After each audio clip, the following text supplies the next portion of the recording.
अस्सलाम वालेकुम प्यारे व्यूअर्स, उम्मीद करता हूँ सब खैरियत होंगे। जिस इंसान ने आज तक कभी कोई गलती नहीं की है, उस इंसान ने आज तक कभी कुछ नया करने का ट्राई ही नहीं किया है, ऐसा ही कुछ मानते थे दुनिया के सबसे महान साइंटिस्ट एल्बर्ट आइंस्टाइन। 14 मार्च 1879 जर्मनी के एक उल्म शहर में एक यहूदी परिवार में पैदा हुए थे एल्बर्ट आइंस्टाइन। उनके पैदा होने के बाद डॉक्टर्स ने नोटिस किया कि उनका सर नॉर्मल बच्चों के मुकाबले काफी बड़ा था और वो एक एबनॉर्मल बच्चे के रूप में जन्मे थे। इसके बावजूद भी उनका दिमाग इतना तेज था कि आज तक कोई भी उनका मुकाबला नहीं कर पाया। आज 60 साल हो गए आइंस्टाइन हमें छोड़कर चले गए हैं, लेकिन आज भी साइंस उनके थीसिस के बिना कमजोर है। तो यही वजह है कि हर कोई उनके दिमाग के बारे में जानना चाहता है कि आखिर उनके ब्रेन में ऐसा क्या था जो कि उन्हें इस मुकाम तक लेकर आया कि आज उन्हें दुनिया भर में ग्रेटेस्ट साइंटिस्ट के नाम से जाना जाता है। क्या उनके ब्रेन में कोई सुपर नेचुरल पार्ट्स थी? तो आज हम इसी वीडियो में इसी विषय के ऊपर चर्चा करेंगे। दरअसल जब एल्बर्ट आइंस्टाइन का जन्म हुआ था तब उनका सर किसी भी नॉर्मल बच्चे के सर से ज्यादा बड़ा था। नॉर्मली बच्चे 1 या 2 साल में बात करना सीख जाते हैं, लेकिन आइंस्टाइन 4 साल की उम्र तक बिल्कुल भी बात नहीं कर पाते थे। मगर एक दिन जब वो अपने माता पिता के साथ रात के खाने पर बैठे थे तो अचानक आइंस्टाइन ने कहा, सूप बहुत ही गर्म है। अपने बेटे को एकदम ऐसा साफ बोलता सुन उनके पेरेंट्स हैरान हो गए और खुश भी हुए। लेकिन बाद में जब उनसे पूछा गया कि अब तक तुम क्यों कुछ नहीं बोलते थे, तो आइंस्टाइन ने अजीब सा जवाब दिया कि अब तक तो सब कुछ सही था। आइंस्टाइन के जीवन से जुड़े अजीबोगरीब किस्से यही नहीं रुके, बल्कि उनके बड़े होने पर भी उनकी कई ऐसी आदतें थीं जिनके बारे में सुनकर हर कोई हैरान रह जाता है। जैसे कि एल्बर्ट आइंस्टाइन को डेट्स और फोन नंबर याद रखने में प्रॉब्लम रहती थी, यहाँ तक कि उन्हें अपना खुद का टेलीफोन नंबर भी याद नहीं रहता था। एक बार उनसे उनके सहकर्मी ने उनका फोन नंबर मांगा तो आइंस्टाइन उनके पास रखे टेलीफोन डायरेक्टरी में अपना नंबर ढूंढने लगे। ये देखकर सहकर्मी ने चकित होकर बोला, आप अपना फोन नंबर क्यों याद नहीं रखते? तो आइंस्टाइन ने उनको कहा कि किसी ऐसी चीज को मैं भला क्यों याद रखूं जो मुझे किताबों में ढूंढने से मिल जाती है। आइंस्टाइन कभी भी जूतों के अंदर मोजे नहीं पहनते थे क्योंकि उनकी टांगों की उंगलियां इतनी बड़ी थीं कि बचपन में हमेशा टांगों की उंगलियों की वजह से मोजे में छेद हो जाते थे। इसीलिए उन्होंने मोजा पहनना ही छोड़ दिया। यहाँ तक कि वो अपने जूतों के फीते भी दूसरों से बंधवाते थे क्योंकि उन्हें जूतों के फीते बांधना भी नहीं आता था। दोस्तों, आइंस्टाइन हमेशा कहते थे कि मेरे अंदर कोई खास चीज नहीं है, पर मैं तो केवल सिर्फ एक ऐसा इंसान हूँ जिसमें क्यूरियोसिटी कूट कूट के भरी है। लेकिन आपको ये जानकर हैरानी होगी कि आइंस्टाइन हमेशा से इतने बुद्धिमान नहीं थे, बल्कि वो बचपन में पढ़ाई में बहुत ही कमजोर थे।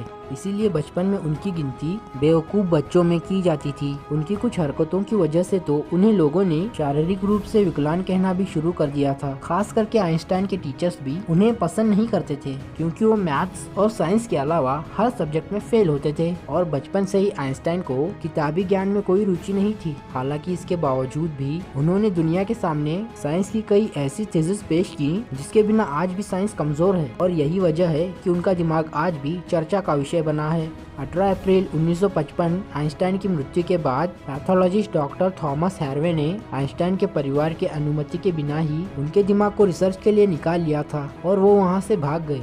इस हरकत के लिए डॉक्टर हैरवे को नौकरी से निकाल दिया गया, लेकिन उन्होंने कहा ऐसा उन्होंने सिर्फ रिसर्च के लिए ही किया है और वो वादा करते हैं कि वो आइंस्टाइन के दिमाग पर रिसर्च जरूर करेंगे ताकि आने वाले समय में इससे साइंस और साइंटिस्ट दोनों को ही कुछ फायदा हो सके। लेकिन रिसर्च के लिए परमिशन ना मिलने के कारण डॉक्टर हार्वे ने आइंस्टाइन के दिमाग को एक जार के अंदर बेसमेंट में कैद रखा। बाद में आइंस्टाइन के बेटे हैंस अल्बर्ट आइंस्टाइन की अनुमति के बाद डॉक्टर हार्वे ने आइंस्टाइन के दिमाग पर रिसर्च करना शुरू किया। पहले उन्होंने आइंस्टाइन के दिमाग का वजन किया जिसका वजन 1230 ग्राम था, जो नॉर्मल इंसान के दिमाग के वजन से काफी छोटा था, क्योंकि दरअसल एक इंसान के दिमाग का वजन करीब 1400 ग्राम होता है।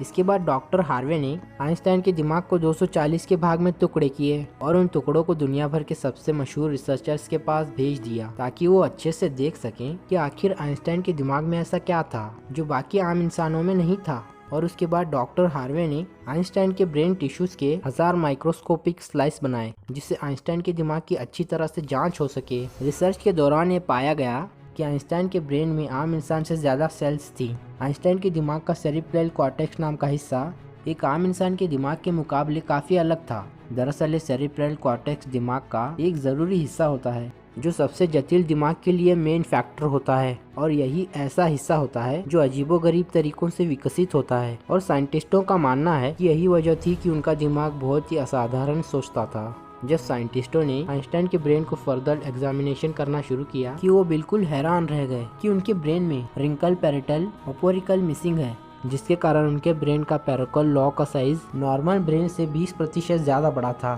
साइंटिस्टों का कहना है कि यही वजह है कि आइंस्टाइन की मैथमेटिकल स्किल और चीज़ों को इमेजिन करने की पावर आम लोगों से ज़्यादा थी, और उनके दिमाग में न्यूरॉन की डेंसिटी 17% ज़्यादा थी, जिस वजह से आइंस्टाइन को ज़्यादा ब्रेन पार्ट्स मिलती थी।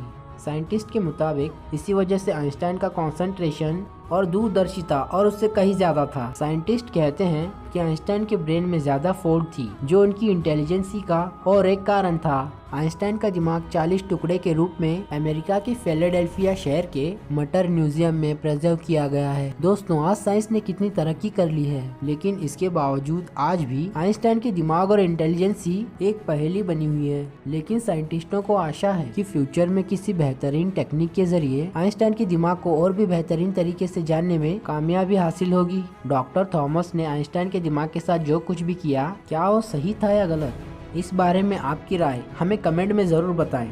दोस्तों, आज के लिए बस इतना ही। आशा करते हैं आप सबको ये वीडियो पसंद आया होगा। तो फिर मिलेंगे अगले वीडियो में ऐसे ही किसी मज़ेदार विषय के साथ। अगर आप सब ऐसे ही और भी वीडियोस देखना चाहते हो, हमारे इस चैनल को सब्सक्राइब करके बेल आइकन ऑन कर दें, ताकि जब भी कोई नया वीडियो आए आप तक नोटिफिकेशन पहुंच जाए। अगर ये वीडियो आप लोगों को अच्छा लगा तो इस वीडियो को लाइक, कमेंट और ज़्यादा से ज़्यादा शेयर ज़रूर करें। तो चलिए दोस्तों, मिलते हैं नेक्स्ट वीडियो में।